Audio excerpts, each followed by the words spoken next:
muy prácticas. Dependiendo de cuál es la finalidad de nuestro estudio puede ser un estudio descriptivo o un estudio analítico. El estudio descriptivo, lo único que nosotros hacemos, como su nombre lo dice, es describir las características de lo que estemos estudiando. Quiero describir las características de los pacientes que acuden a consulta en el hospital civil, pues bueno, hago mi estudio y lo único que digo, pues bueno, fueron tantos pacientes de tanta edad, el tanto por ciento era hombres, el tanto por ciento era mujer, el tanto por ciento vivía en la campiña, el otro por ciento en la chapula, etcétera, etcétera, etcétera. Meramente descriptivo, ¿no? Pero si nosotros queremos más que describir, si hacemos alguna comparación entre X o Y característica, por ejemplo, entonces ya es un estudio analítico. Entonces, no vamos únicamente a describir, sino vamos ya a hacer cierta estadística, como es la comparación entre X o Y característica. Si nosotros hacemos eso, entonces ya somos, ya es un estudio analítico. Si yo quiero asociar la relación que hay entre una cosa y otra cosa, pues también es un estudio analítico también. Si yo quiero hacer un estudio en donde quiero ver si mi maniobra es mejor que otra maniobra, pues es un estudio analítico. Pues, ¿no? Entonces, según la finalidad que nosotros tengamos, entonces puede ser un estudio descriptivo, solamente describir, o un estudio analítico en donde además de describir vamos a comparar, vamos a relacionar, vamos a buscar una asociación, vamos a buscar una causalidad, etcétera, etcétera. Esos son estudios analíticos, ¿no? Según el control de la asignación, y esto es quizá lo que más les mete un poquito de ruido porque tienen muchas veces una idea errónea de lo que es un experimento. Entonces, según la asignación, y con la asignación se refiere a el papel que tiene el investigador para decidir a quién darle o a quién no darle un medicamento, a quién hacerle o a quién no hacerle la maniobra. A eso se refiere la asignación. Entonces, según el control que tiene el investigador sobre esa asignación, esa maniobra que nosotros estamos utilizando, pues estos pueden ser estudios observacionales o estudios experimentales. Si el investigador no tiene ninguna injerencia sobre lo que nosotros queremos, sobre la maniobra, ¿no? Entonces es simplemente observacional. Es decir, yo voy a ver qué pasa en estos pacientes, les hicieron una cirugía y yo voy a ver qué va a pasar o qué pasó en estos pacientes a los que los operé de esta manera. Entonces empiezo a ver cuáles fueron los resultados, cuál fue la mortalidad, cuáles fueron las complicaciones, etcétera, etcétera. Pero pues yo nada más revisé, ¿no?, los datos, pero yo no fui el que dijo a este lo voy a operar o a este no lo voy a operar, ¿no? Entonces, cuando el investigador no tiene ninguna injerencia sobre lo que estamos estudiando, es un estudio de tipo observacional. Cuando el investigador tiene la capacidad para decidir a quién darle la maniobra, a quién darle el medicamento, ¿no? A quién sí y a quién no, ¿no? A quién operarlo de una forma, a quién operarlo de otra forma, ¿no? Ese estudio en realidad es un experimento. Lo que define un experimento no es hacer una maniobra. Es decir, yo puedo decir, ok, yo voy a operar a mis pacientes y como los operé es una maniobra y por lo tanto es un experimento. Eso no es un experimento. El experimento es cuando el punto más importante que define un experimento es la aleatorización. Es decir, que el investigador tiene la capacidad para decir a estos los voy a operar de tal manera y a estos de la otra manera, ¿no? O, pero en forma aleatorizada, ¿no? Entonces, llegan, son seleccionados para participar en la investigación.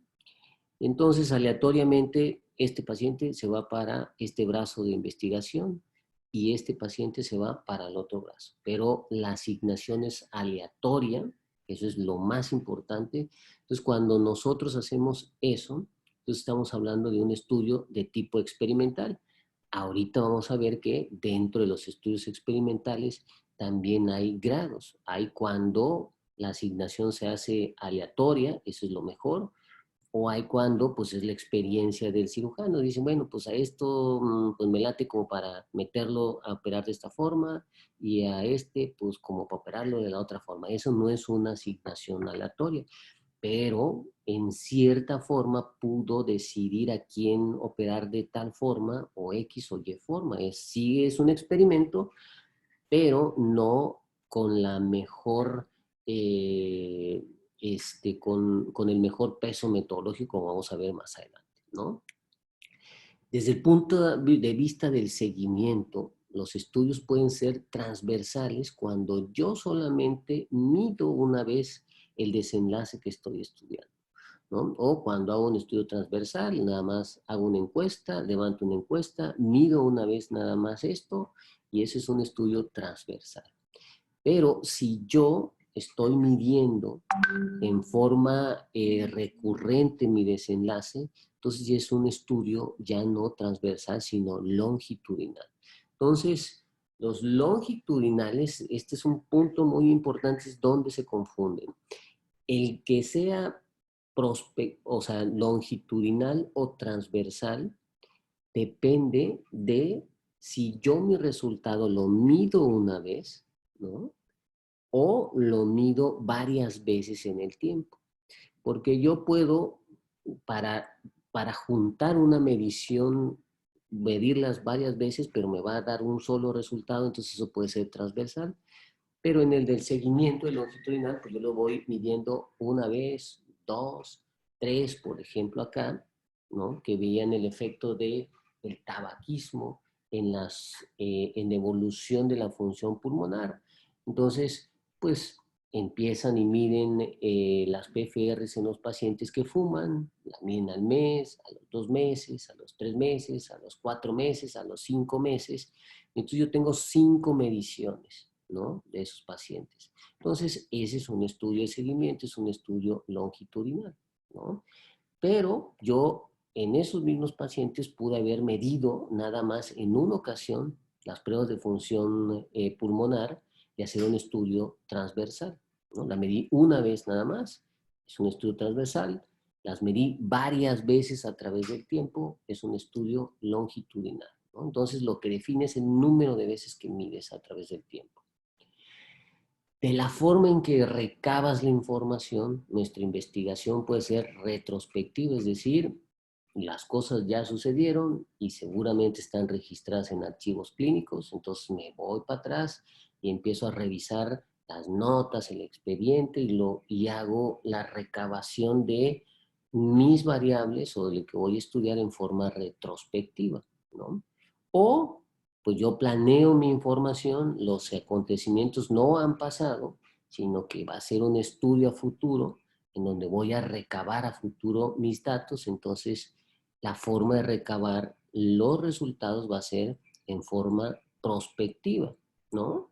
O puede ser que sean de las dos, es decir, yo quiero ver las complicaciones, no sé, de la colecistectomía laparoscópica en el hospital, y entonces me agarré en forma retrospectiva las complicaciones que habían en el servicio del 2005 al 2020, pero pues voy a seguirle del 2020 hasta el 2022. Entonces tienes la recabación de las complicaciones, una parte en forma retrospectiva y otra parte en forma prospectiva, es decir, es un estudio ambispectivo, ¿no? Una parte lo fuiste a buscar los archivos y otra parte los vas a recabar a través del tiempo, pues, ¿no? Entonces, no hay forma de perderse. Estos son los criterios, ¿no? Las características que definen qué tipo de estudio es, ¿no? Es un estudio descriptivo o analítico, es un estudio observal o experimental, dependiendo si el investigador puede manipular la asignación de la maniobra, o puede ser transversal o longitudinal dependiendo de el seguimiento y sobre todo el número de veces que vamos a medir nuestro resultado.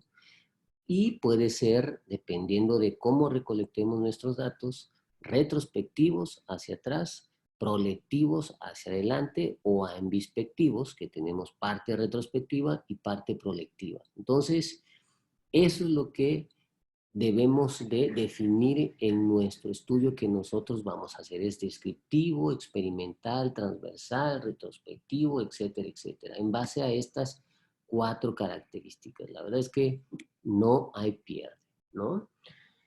Entonces, este cuadro es el que se deben aprender porque para definir qué tipo y en forma muy, pero muy práctica, para definir qué tipo de investigación vamos a hacer, lo primero que tenemos que preguntarnos es, ok, ¿vamos a hacer algún tipo de intervención? Pues no. Ok, entonces, en realidad es un estudio observacional, ¿no? Pero los observacionales pueden ser descriptivos nada más si yo no voy a hacer ninguna comparación, ¿no? O puedo comparar X o Y característica entre los grupos y puede ser un estudio analítico, ¿no? Si es puramente descriptivo, pues no hay pierde. O es una serie de casos, casos clínicos o estudios transversales. Si es un estudio observacional analítico, pues no hay de otra, pues o es un estudio de casos y controles o es un estudio de cohortes, ¿vale?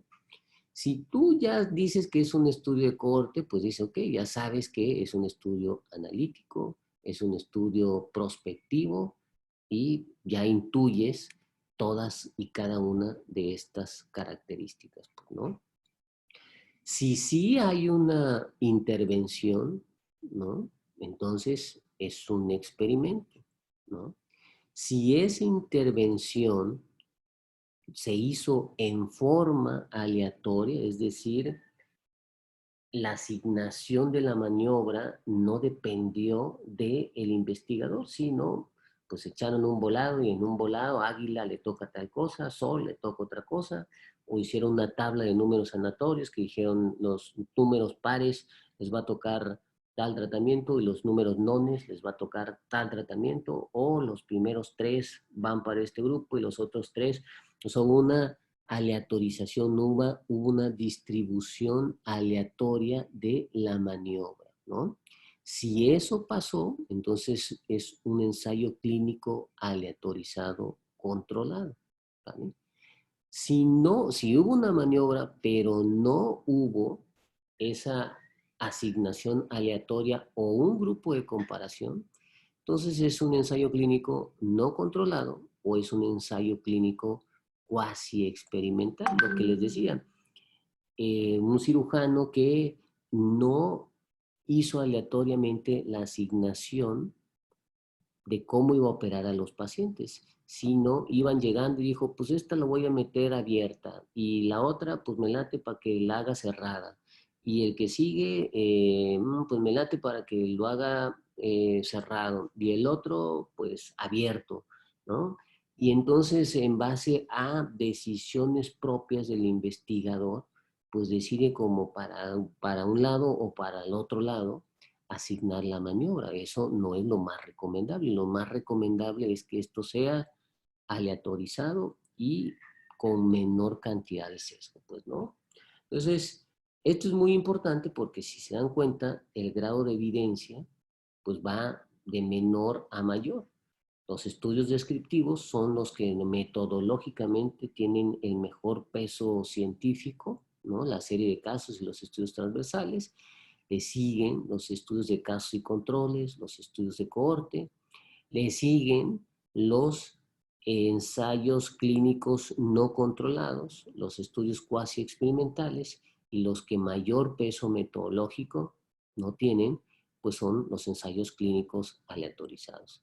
Aquí yo creo que tendría que haber una extra, ¿no? Más acá, que es como que el rigor metodológico más bajo, que yo creo que lo tenemos que poner en este extremo, sobre todo acá, sobre todo en tiempo de COVID, y poner ahí, porque le sirvió a mi abuelita, entonces aquí lo ponemos, es validez, ¿no? Y eso aplica para las 20.000 cosas. Acabo de ver un meme muy vaciadísimo en relación a eso, ¿no? Acaba de salir un nuevo nivel de evidencia en relación a los estudios. Y la referencia y la validez es esa, pues como le sirvió a mi abuelita y le di el cloro, entonces, pues por eso funciona y hay que dárselo a todos, ¿no?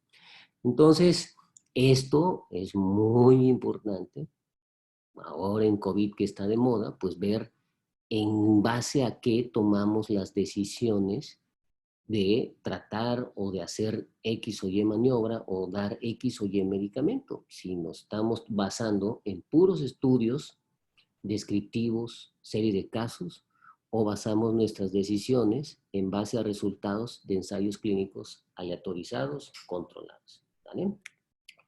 Entonces, pues no hay pierde. Hay estudios observacionales y estudios experimentales.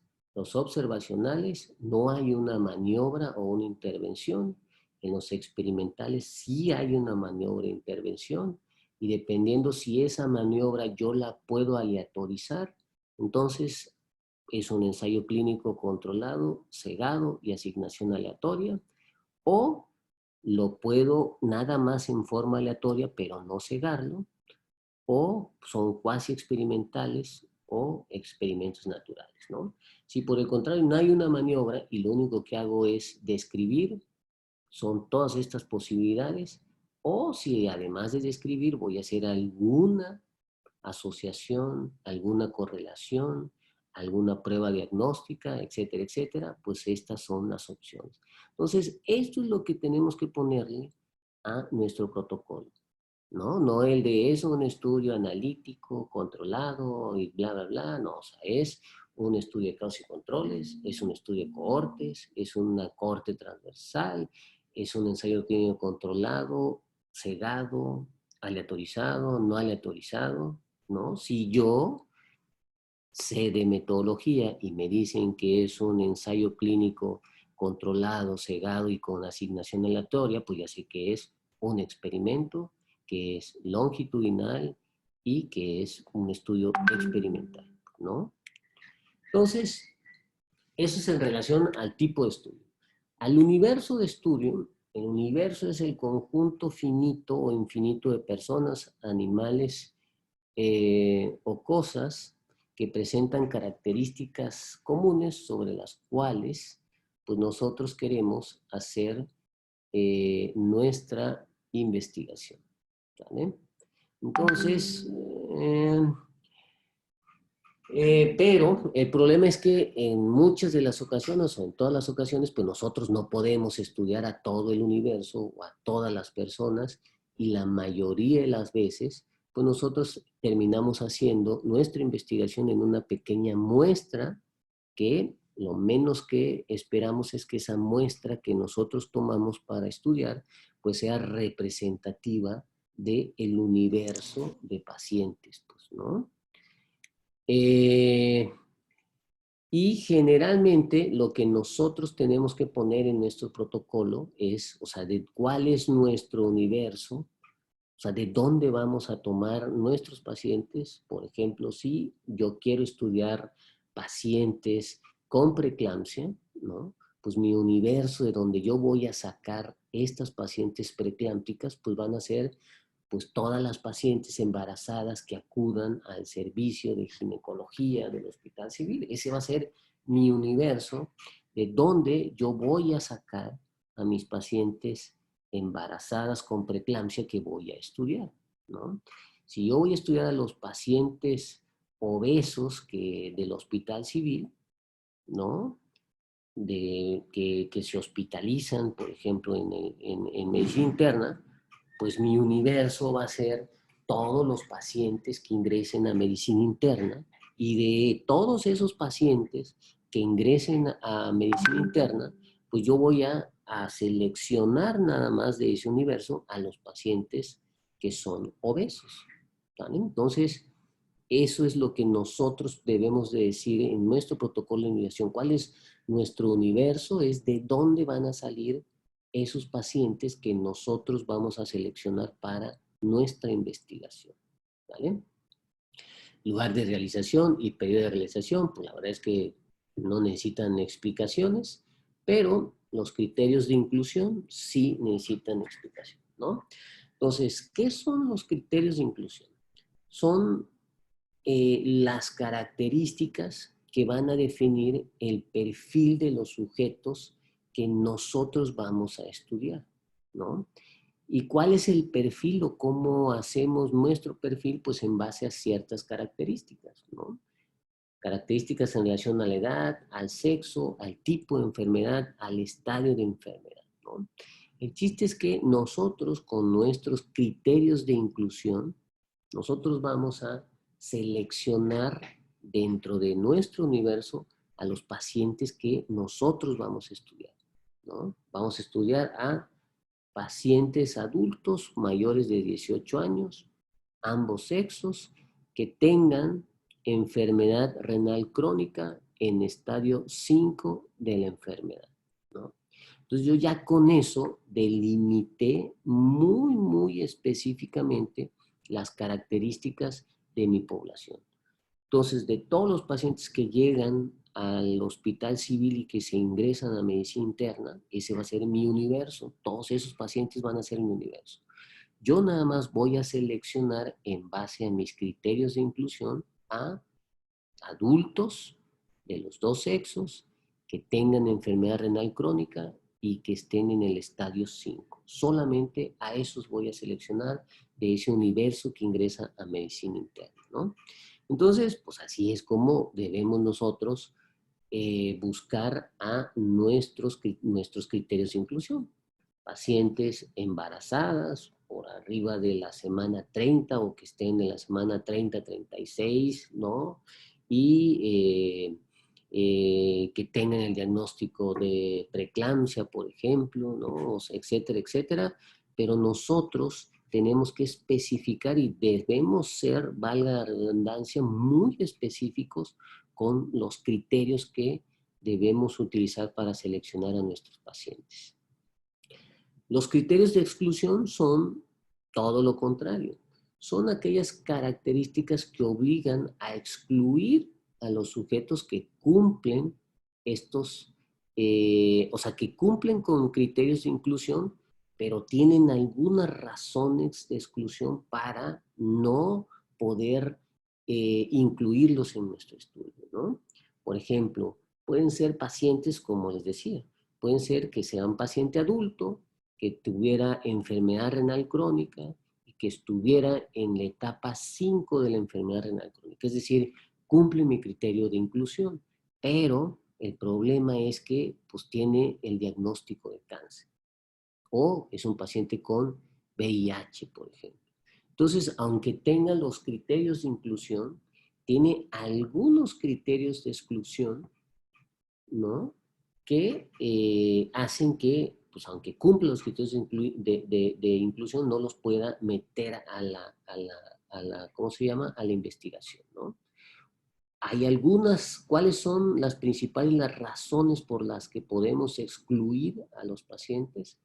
Médicas, generalmente, a menos que sea algo oncológico, pues todo mundo elimina a los pacientes con cáncer, elimina a los pacientes con VIH y elimina a los pacientes con enfermedad renal crónica. ¿Por qué? Pues porque el comportamiento en este tipo de pacientes pues es diferente y el pronóstico pues es muy dependiente pues de estas enfermedades bases que tienen, pues, ¿no? Por eso la mayoría de estos pacientes con estas condiciones médicas son excluidos. La otra son pues, condiciones de seguridad. Estamos con un paciente que cumple con todos los criterios de inclusión para un ensayo clínico controlado de X o Y medicamento, pero pues el paciente es alérgico a ese medicamento. Entonces, pues aunque cumpla con los criterios de inclusión, pues por esta razón de seguridad, pues lo tenemos que excluir, ¿no? O la otra es que pudiéramos tener pacientes que cumplen con los de inclusión, pero tienen algunas características que nos pueden dar sesgos en nuestros resultados. Por ejemplo, interacciones entre fármacos, es decir, ¿sabes qué? Pues sí cumple, pero está tomando este medicamento. Entonces, este medicamento pues, nos puede alterar el efecto del medicamento que estamos probando y por lo tanto hay que quitarlo, ¿no? O hay que excluirlo. O desde el punto de vista ético, pues aquellos pacientes que no quieran, o sea, que cumplan con los criterios, pero ellos no quieren participar, pues hay que excluirlos. Las embarazadas, en la mayoría de los estudios que no son en embarazadas, pues generalmente son excluidas, ¿no? Entonces, eso es algo que quiero que les quede muy claro, ¿no? Porque a veces, por ejemplo, se equivocan mucho en poner criterios de inclusión. Entonces, un criterio de inclusión es menores de 18 años y le ponen criterio de exclusión mayores de 18 años. Ese no es en realidad un criterio de exclusión, o sea, en realidad, si tu criterio de inclusión, si tu criterio de inclusión es menores de 18 años, no tendrías por qué excluir a uno mayor de 18 años porque en realidad ni siquiera debió entrar, pues, ¿no? Entonces, o dices, mi criterio de inclusión es que sean mujeres menores de 18 años, y luego le pones en el de exclusión hombres. Pues obviamente eso no es un criterio de exclusión, ¿no? ¿Por qué? Pues porque tu criterio de exclusión es que vas a meter a puras mujeres. Entonces, ¿por qué tendrías que ser el de exclusión el sexo masculino si en realidad ni siquiera debieran, o sea, ni siquiera los deberías de tomar en cuenta, pues, para incluirlos, ¿vale? Entonces, eso es un punto muy importante donde se equivocan mucho. La otra donde se equivoca mucho es en los criterios de eliminación.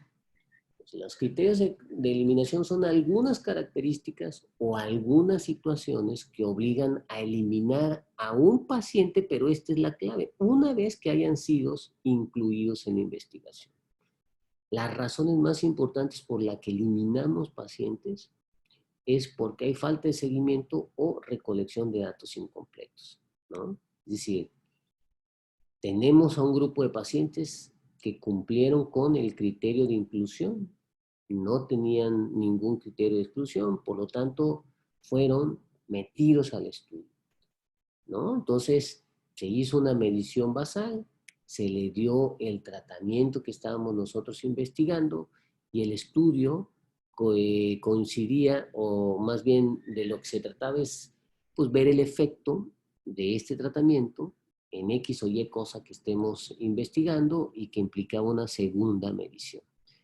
Pero ¿qué pasa? Que de estos 5 pacientes, a lo mejor 2, a lo mejor 3, pues no se tomaron el tratamiento, ¿no? Y hay otros que pues, no se presentaron a la segunda medición. Entonces, estos pacientes, pues los tienes que eliminar. ¿Por qué? Pues porque obviamente pues, no vas a poder estudiar el efecto de ese medicamento porque pues, no se tomó el medicamento. Y aquí, pues aunque se lo haya tomado, pero si no hiciste la segunda medición para compararlo con la primera, pues tampoco te va a servir de mucho, pues. Entonces, eso son las razones más importantes para eliminar a pacientes. Pero ojo, la diferencia es que tú te eliminas un paciente, pero una vez que ya fue incluido en el tratamiento, ¿no? Se confunden mucho los de eliminación con los de exclusión.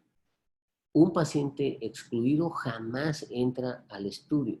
Un paciente eliminado, ese sí, entra al estudio y posteriormente por X o Y razón son eliminados. Y las principales razones son estas, porque se perdieron el seguimiento o porque no pudimos recolectar todos los datos que queríamos estudiar, ¿vale? Entonces espero que les quede claro esa diferencia que es muy importante. Análisis estadístico y cálculo de tamaño de muestra, eso no lo vamos a ver ahorita, no se me estresen. Tendrán seguramente clases con el doctor Peraza en donde les va a dar a grandes rasgos pues los principios básicos de lo que es el análisis estadístico y les ayudará a hacer el cálculo del tamaño de muestra de sus protocolos de investigación, ¿no? La descripción general del estudio es algo muy importante, es una parte que a muchos les falta y les cuesta trabajo entender de qué se trata. Entonces, en la descripción general del estudio no es más que describir muy específicamente cómo vamos a realizar nuestro tratamiento, nuestra investigación. La forma más fácil es que los vayan organizando como en fases, ¿no? La primera, que es de dónde vamos a captar los pacientes, entonces vamos a decir de dónde los vamos a captar, ¿no? Con qué características vamos a buscarlos, ¿no? Y etcétera, etcétera, ¿no? Entonces, por ejemplo, vamos a captar a los pacientes que acudan en el servicio de urgencias o de medicina interna con datos compatibles con insuficiencia cardíaca agudizada y que posteriormente se haga el diagnóstico por ecocardiografía. Entonces, esos pacientes que nosotros captemos, después, ¿qué datos vamos a recolectar? Y esto es algo muy importante, ¿no? Entonces, pues ya que los captemos, vamos a tomar los siguientes datos. Datos demográficos, edad, sexo, datos clínicos, todos estos, datos de laboratorio, de gabinete, ¿no? Los desenlaces que nosotros vamos a estudiar es mortalidad intrahospitalaria, ¿no? O la presión arterial, etcétera, etcétera. Todo eso tiene que estar bien, bien, bien especificado. Los desenlaces los vamos a medir cuando ingresen, a la semana, ¿no? Estos los vamos a medir al ingreso nada más, o vamos a hacer una medición al primero, al segundo y al tercer día. O sea, todo eso de cómo vamos a recolectar los datos debe de quedar muy bien especificado, ¿no? Cómo vamos a analizar los datos y después cómo vamos a reportar nuestros datos y resultados. Entonces, si lo hacemos así, la verdad es que no hay ningún problema. Ahorita en la fase del protocolo, el análisis de datos y el reporte, pues prácticamente podrían ser copiar y pegar estos párrafos, pero ya que tengan los resultados, más o menos lo deben de poner, pues, ¿no? Generalmente, para que sea más fácil, incluso a usted les sirve para visualizar un poquito un mapa conceptual de su investigación, es que la descripción general del estudio lo hagamos en un diagrama, en un esquema, ¿no? Si es un ensayo clínico controlado, pues bueno, hay un diagrama en donde le piden que se hagan, en donde dicen cuántos empezaron, cuántos aleatorizaron, cuántos se perdieron, cuántos se excluyeron, las causas por qué se excluyeron. Es un diagrama de flujo de los pacientes, sobre todo cuando hacemos ensayos clínicos o estudios de cohortes, por ejemplo, ¿no? Pero tenemos que hacer un esquema en donde se represente gráficamente lo que vamos a hacer, ¿no? Las maniobras, las mediciones que vamos a hacer, etcétera, etcétera. Pero eso les sirve muchísimo a ustedes para que conceptualmente puedan tener una idea más clara de lo que quieran hacer, ¿no? Lo tienen que hacer forzosamente, pues, ¿no? Otro punto que les cuesta mucho trabajo es esto de la definición operacional de variables. Igual, en forma muy, muy fácil, la verdad es que más fácil, está muy difícil que puedan encontrar esto. Vamos a tratar de definir ahorita qué es una variable, ¿no? Y una variable es una característica, y esto es algo muy importante, es una característica pero que es observable en el objeto de estudio y que puede adoptar diferentes valores o categorías, ¿no?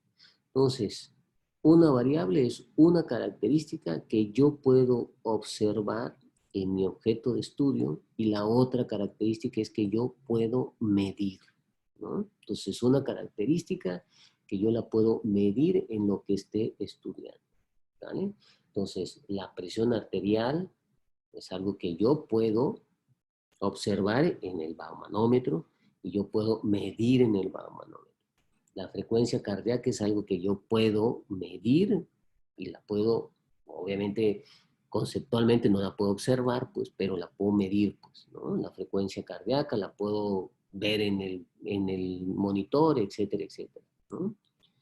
Entonces, pues es una característica que podemos observar o medir, ¿no? Esta manzana tiene varias características que podemos medir, ¿no? Podemos medir su tamaño, su peso, su color, su sabor, etcétera, etcétera, ¿no? Entonces, eso es una variable. Y esta es la definición más sencilla de variable o la clasificación más sencilla que van a encontrar de las variables, y la verdad es que no se hagan bolas, ¿no? Una variable puede ser una variable cuantitativa, es decir, es una característica que nos expresa una cantidad, ¿no? O puede ser cualitativa cuando lo que nos expresa es una cualidad, ¿no? De tal manera que esta manzana puede tener variables, es decir, nosotros podemos observar, podemos medir. Creo que alguien tiene activado ahí su micrófono. No sé quién sea. ¿Alguien puede ver quién tiene activado su micrófono? ¿No? Entonces, esta manzana puede tener variables, es decir, características que yo puedo observar y puedo medir, ¿no? Y pueden ser, estas características pueden ser una cantidad o puede ser una cualidad, ¿no? ¿Qué puede ser la cantidad de esta manzana? Pues puede ser el peso, puede ser el tamaño, los centímetros, ¿no? Puede ser el peso, los miligramos, los gramos, pero también puede ser una cualidad. El color puede ser una cualidad, ¿vale? Entonces, dentro de las cuantitativas podemos tener discretas y continuas, y de las cualitativas podemos tener nominales y ordinales, que es lo que vamos a ver ahorita, ¿no? Entonces, una variable puede ser cuantitativa, una característica de cantidad, o una variable puede ser cualitativa cuando nos dice una cualidad. No sé quién tiene activado su micrófono, creo que es Erika. ¿Se tapa la arena? Erika María. Espérame. Ok. Sí, bueno, perdón. Bueno, entonces, pues lo que estábamos comentando. Las variables podemos clasificarlas en cuantitativas cuando lo que describe es una cantidad, ¿no? Y esas pueden ser continuas o pueden ser discretas. Continuas cuando el valor de esta variable toma cualquier valor dentro de un intervalo. Es decir, de entre 1 y 2 puede tomar 1.1, 1.2, 1.3, 1.4, es decir, puedes medir 123.5 centímetros, 1.33 metros, puedes tener 34.5 de temperatura, 36.5 de temperatura, ¿no? Cuando puede tomar cualquier variable dentro de un intervalo, ¿no? Esta es una variable cuantitativa continua. Cuando esta variable cuantitativa no puede tomar estos variables continuos, sino solamente números enteros, pues es una variable cuantitativa discreta. Número de hijos, o sea, puedes tener 1 o 2 o 3 hijos. O sea, no puedes tener 1.5 hijos o 1.4 hijos, ¿no? Números de empleados, números de asignatura, etcétera, etcétera, ¿no? Entonces, las variables cuantitativas pueden ser continuas o pueden ser discretas, no hay más, ¿no? Las variables cualitativas, o sea, las que nos miden una cualidad, no pueden ser nominales o pueden ser ordinales. Las ordinales son cuando la característica o cualidad que nos están midiendo tienen un orden, ¿no? Por ejemplo, el dolor leve, moderado a severo, ¿no? Entonces hay un orden, esa cualidad que es el dolor, ¿no? Viene leve, moderado y severo, y generar ese orden, pues el orden va en relación pues a la intensidad del dolor, pues, ¿no? O sea, leve es menor que moderado y moderado es menor que grave, ¿no? Y grave es más que moderado y que leve, pues, ¿no? Entonces, cuando hay un orden en esa cualidad, se llama ordinal, ¿no? Entonces, nominal, una variable cualitativa nominal es cuando no existe no existe un orden, ¿no? No hay un orden en esa cualidad. Por ejemplo, el sexo, pues eres femenino o eres masculino, ¿no? Pero no tiene nada que ver que femenino sea mayor o más que masculino, o masculino sea más que femenino, ¿no? O el estado civil, soltero, casado, viudo, divorciado, pero no hay un orden de intensidad entre ser soltero, casado, viudo, etcétera, etcétera, ¿no? Entonces, este cuadrito es el que se tienen que aprender y no hay de otra, pues nada más. ¿Es una cuantitativa? ¿Y qué tipo de cuantitativa es? ¿O es una cualitativa? ¿Y qué tipo de cualitativa es? Entonces, así es como debemos definir nosotros nuestras, nuestras, eh, nuestras variables, ¿no? Entonces, la definición operacional de nuestra variable más importante es la que nosotros le vamos a dar a nuestras principales variables que vamos a utilizar en nuestro paciente, en nuestro estudio, ¿no? Por ejemplo, si yo voy a estudiar el efecto de algún medicamento en la presión arterial, pues yo tengo que tener una definición operacional de a lo que le voy a definir o cómo voy a definir hipertensión arterial, ¿no? Y esto es algo muy importante. O sea, hay que tratar de definir las cosas como la mayoría de la gente lo define. O sea, si hay un consenso, ¿no?, para definir hipertensión arterial, pues no voy a agarrar y voy a decir, bueno, pues yo voy a decir que va a ser hipertensión si está arriba de 200 sobre 120. Y dice, oye, pero pues si hay una clasificación de la hipertensión, ¿por qué tú vas a decir que hipertensión es arriba de 200 sobre 120? Bueno, pues porque pues yo así lo quiero definir, ¿no? No se trata de eso. O sea, la mayoría de las cosas que nosotros vayamos a definir, pues ya sabemos que existen unos criterios de definición, ¿no? Si yo quiero ver diabetes, ya hay un criterio de diabetes. Si yo quiero ver hipertensión arterial, ya hay un criterio para definir hipertensión arterial. Si yo quiero ver los niveles, o sea, dislipidemia, ya hay unos niveles de lípidos para decir si está alto, está bajo, etcétera, etcétera, ¿no? Entonces, pero esa es la definición operacional. Yo quiero ver si mi medicamento fue mejor que el otro, si mi medicamento analgésico fue mejor que el otro medicamento para el control del dolor. ¿Okay? Entonces, yo tengo que, mi definición operacional tiene que definir qué es dolor y cómo lo voy a medir, ¿no? Entonces, pues lo voy a medir por la escala análoga visual, ¿no? Y pues yo voy a decir que si mi paciente está arriba de 5 o de tanto a tanto es dolor leve, de tanto a tanto es dolor moderado y de tanto a tanto es dolor intenso, por ejemplo, ¿no? Entonces, esa es la definición operacional de dolor que yo voy que yo voy a dar, pues, ¿no? Y esos son los ejemplos más o menos, ¿no? Entonces, esta tabla es la que tienen que poner ustedes de definición de variables en su protocolo de investigación. No tienen que poner todas las variables de estado civil, lugar de residencia, o sea, no, no, no. O sea, tienen que poner las más importantes. O sea, si yo voy a estudiar hipertensión arterial, pues obviamente tengo que poner hipertensión arterial, ¿no? Si yo voy a decidir, voy a estudiar algo sobre dolor, pues tengo que definir dolor.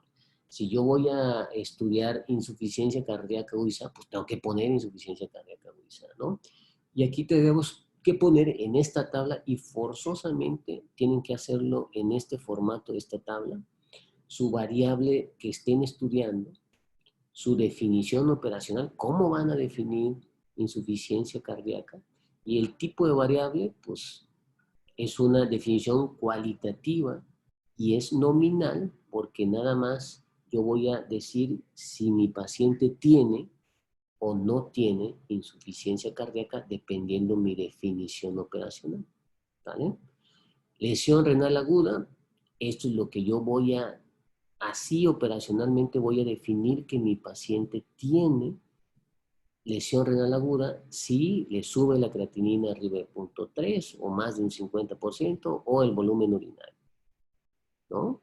Si cumple con estos criterios, mi paciente tiene daño renal agudo. Entonces es una cualitativa nominal, ¿no? Si tiene, no tiene. Si tiene, no tiene. Esa es una cualitativa nominal. Quiero ver los estadios, la gravedad del daño renal agudo. Pues bueno, lo voy a clasificar dependiendo del grado en que suba la creatinina. Y en base al grado en que suba la creatinina, ya hay una clasificación AKIN que me dice que es una AKIN 1, una AKIN 2 o una AKIN 3. Entonces, esta variable es una cualitativa ordinal, ¿no? Es cualitativa porque me está estudiando una cualidad de la severidad del daño renal agudo. Y es ordinal porque hay un orden, el AKIN 2 es más grave que el AKIN 1, el AKIN 3 es más grave que el 2 y obviamente mucho más grave que el 1. ¿Vale? Entonces, así es como ustedes deben definir sus tipos de variables. Estos dos, nombre y apellido. Nada más necesitan el nombre y el apellido, no necesitan más. Y la escala de medición, cuando tenemos cualitativas nominales, pues es si tiene o no tiene. El género, por ejemplo, pues las opciones, las escalas de mediciones, pues puede ser femenino o puede ser masculino. La edad, la escala de medición, es una cuantitativa continua y la escala en que las medimos es en años, ¿no? Entonces, así es como debemos hacerlo. Y el último punto muy importante es la estandarización de los instrumentos. ¿Qué debemos poner ahí en estandarización de los instrumentos? Debemos poner cómo vamos a medir, ¿no? O qué criterio vamos a utilizar para definir nuestro principal desenlace que vamos a estudiar. Si yo voy a estudiar el grado de enfermedad renal crónica, pues bueno, mi estandarización de instrumentos es a través de una clasificación de definición de la enfermedad renal crónica, ¿no? Entonces, la función renal la voy a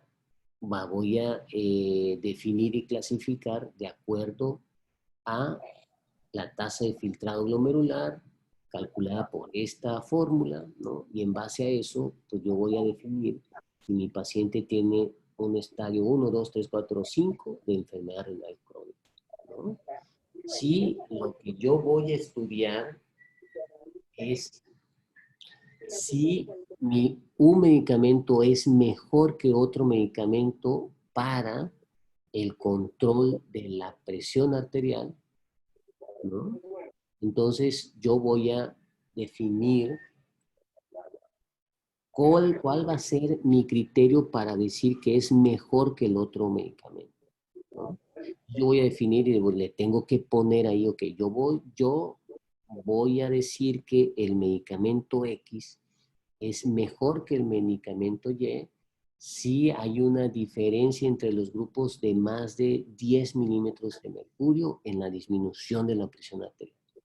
Esa va a ser mi definición operacional y la estandarización de los instrumentos va a ser, ok, voy a ver la presión arterial y yo se la voy a medir al momento que le dé el medicamento y 2 horas después se las voy a volver a medir, ¿no? En el brazo, en la pierna y en base a la segunda medición es en donde yo voy a decir si es mejor o no es mejor, ¿no? Entonces, eso es lo que tenemos que estar describiendo en estandarización de instrumentos también, ¿no? Los criterios que vamos a utilizar para definir nuestros desenlaces, ¿vale? Y esto yo creo que posteriormente, que son los aspectos éticos, lo van a ver con la doctora Quiñones, todo tiene que llevar el apartado de aspectos éticos, ya van a tener clases sobre eso, y algo que es muy importante, y es el coco de todos, es la bibliografía. Entonces la bibliografía tiene que irse poniendo en forma progresiva conforme va apareciendo en el marco teórico. Creo que ya les dieron alguna clase sobre el manejo de alguno de estos gestores de referencias bibliográficas. Yo les invito a que pues echen unos 30, 40 minutos de cualquier tutorial de cualquiera de los gestores estos de citas bibliográficas y se van a ahorrar muchísimos trabajos. Así es que inviertan un poquito de tiempo a eso. El formato que generalmente utilizamos para cuestiones de artículos médicos o escritos médicos es el formato de Vancouver, ¿no? Y lo de la bibliografía es algo que lo tienen que hacer porque si no van a estar repitiendo y repitiendo y trabajando y haciendo 1000 veces su marco teórico y su discusión por problemas en la bibliografía, ¿no? Aunque no lo crean, los checamos y es algo que pues, es motivo para regresar de sus trabajos muy frecuentes. Yo no sé si tienen alguna pregunta, duda sobre esto. Eso es prácticamente todo lo que es sobre material y métodos. Y pues yo les comento que vamos a tener un pequeño receso en la plataforma Moodle. Para ahorita, creo que la próxima semana no va a haber actividades ni esta semana.